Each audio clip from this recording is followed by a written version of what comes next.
ओम शांति। आज की अव्यक्त मुरली 8 नवंबर सन 1981 से लिया गया है, जिसका शीर्षक है अंतर संपन्न करने का साधन, तुरंत दान महापुण्य। टीचर्स के साथ अव्यक्त बाप दादा की पर्सनल मुलाकात।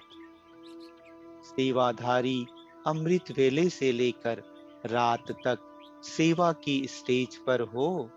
अगर आराम भी करते हो तो भी स्टेज पर हो, स्टेज पर भी सोने का पार्ट बजाते हैं ना।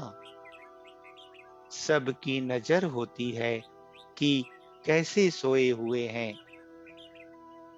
इस रीति सेवाधारी अर्थात 24 घंटे स्टेज पर पार्ट बजाने वाले तो हर कदम हर सेकंड सारी विश्व के आगे हैं। सेवाधारी सदा हीरो पार्टधारी समझ करके चलें। सेंटर पर नहीं बैठे हो, लेकिन स्टेज पर बैठे हो, विश्व की स्टेज पर। तो इतना अटेंशन रहने से हर संकल्प और कर्म स्वतः ही श्रेष्ठ होंगे ना। नेचुरल अटेंशन होगा। अटेंशन देना नहीं पड़ेगा, लेकिन रहेगा ही, क्योंकि स्टेज पर होना और सदा अपने को पूज्य आत्मा समझो। तो पूज्य आत्मा अर्थात पावन आत्मा कल्प कल्प पूज्य हैं। पूज्य समझने से संकल्प और स्वप्न भी सदा पावन होंगे। तो ऐसा नशा रहता है। वैसे भी सेवाधारी मेजोरिटी कुमारियां हैं। कुमारियां डबल कुमारियां हो गई, ब्रह्मा कुमारी भी और कुमारी भी। तो कितनी महान हो गई। कुमारी की अब 84वें अंतिम जन्म में भी चरणों की पूजा होती है। तो इतनी पावन बनी हो, तब इतनी पूजा हो रही है। कुमारियों को कभी भी झुकने नहीं देंगे। कुमारियों के चरणों में सब झुकते हैं, चरण धोकर पीते हैं।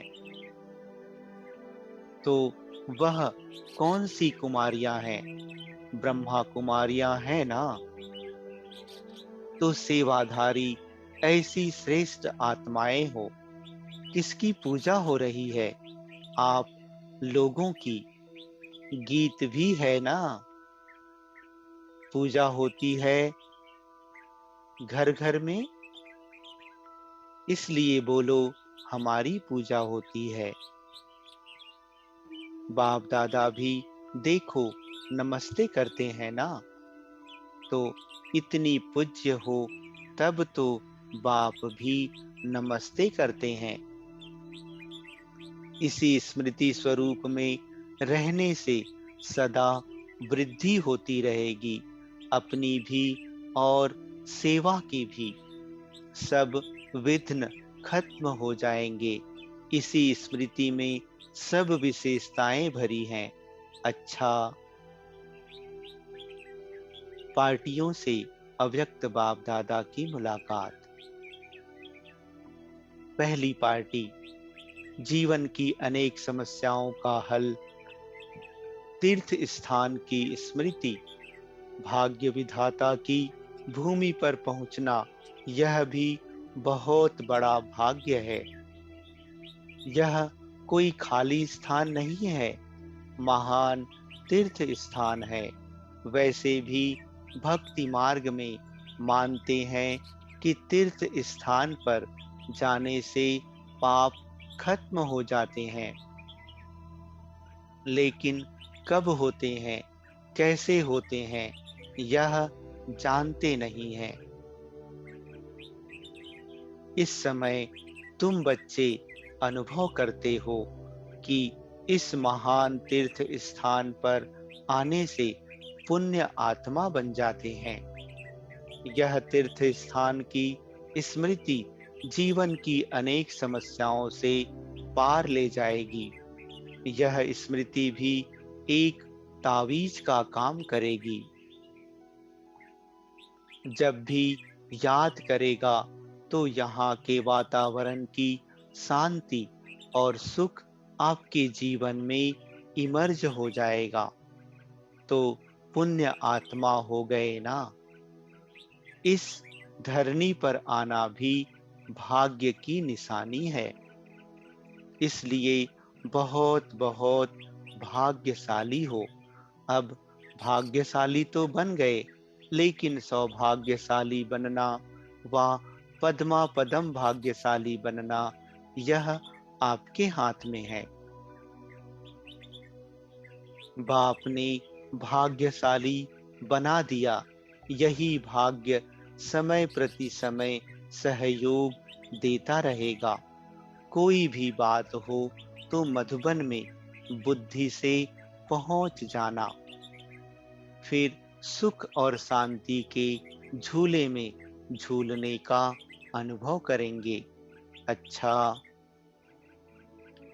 दूसरी पार्टी से अव्यक्त बाप दादा की पर्सनल मुलाकात। बाबा कहते, स्वदर्शन चक्रधारी की निशानी है सफलता स्वरूप। सभी अपने को स्वदर्शन चक्रधारी समझते हो। बाप की जितनी महिमा है उसी महिमा स्वरूप बने हो। जैसे बाप के हर कर्म चरित्र के रूप में अभी भी गाए जाते हैं, ऐसे आपके भी हर कर्म चरित्र समान हो रहे हैं। ऐसे चरित्रवान बने हो। कभी साधारण कर्म तो नहीं होते हैं। जो बाप के समान स्वदर्शन चक्रधारी बने हैं, उनसे कभी भी साधारण कर्म हो नहीं सकते। जो भी कार्य करेंगे उसमें सफलता समाई हुई होगी। सफलता होगी या नहीं होगी, यह संकल्प भी नहीं उठ सकता। निश्चय होगा कि सफलता हुई पड़ी है। स्वदर्शन चक्रधारी माया जीत होंगे। माया जीत होने के कारण सफलता मूर्त होंगे, और जो सफलता मूर्त होंगे वह सदा हर कदम में पद्मा पदम पति होंगे। ऐसे पद्मा पदम पति अनुभव करते हो। इतनी कमाई जमा कर ली है जो 21 जन्मों तक चलती रहे। सूर्यवंशी अर्थात 21 जन्मों के लिए जमा करने वाले तो सदा हर सेकंड में जमा करते रहो। अच्छा, तीसरी पार्टी से अव्यक्त बाप दादा कहते, चैतन्य दीपमाला के दीपकों का कर्तव्य है अंधकार में रोशनी करना। अपने को सदा जगे हुए दीपक समझते हो। आप विश्व के दीपक, अविनाशी दीपक हो, जिसका यादगार अभी भी दीपमाला मनाई जाती है। तो यह निश्चय और नशा रहता है कि हम दीपमाला के दीपक हैं।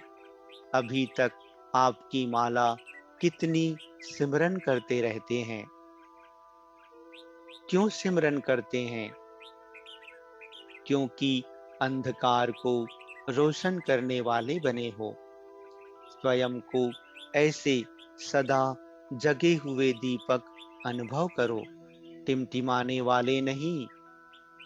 कितने भी तूफान आए, लेकिन सदा एक रस अखंड ज्योति के समान जगे हुए दीपक। ऐसे दीपकों को विश्व भी नमन करती है, और बाप भी ऐसे दीपकों के साथ रहते हैं। टिमटिमाते दीपकों के साथ नहीं रहते। बाप जैसे सदा जागती ज्योति है, अखंड ज्योति है, अमर ज्योति है, ऐसे बच्चे भी सदा अमर ज्योति, अमर ज्योति के रूप में भी आपका यादगार है। चैतन्य में बैठे अपने सभी जड़ यादगारों को देख रहे हो। ऐसी श्रेष्ठ आत्माएं हो।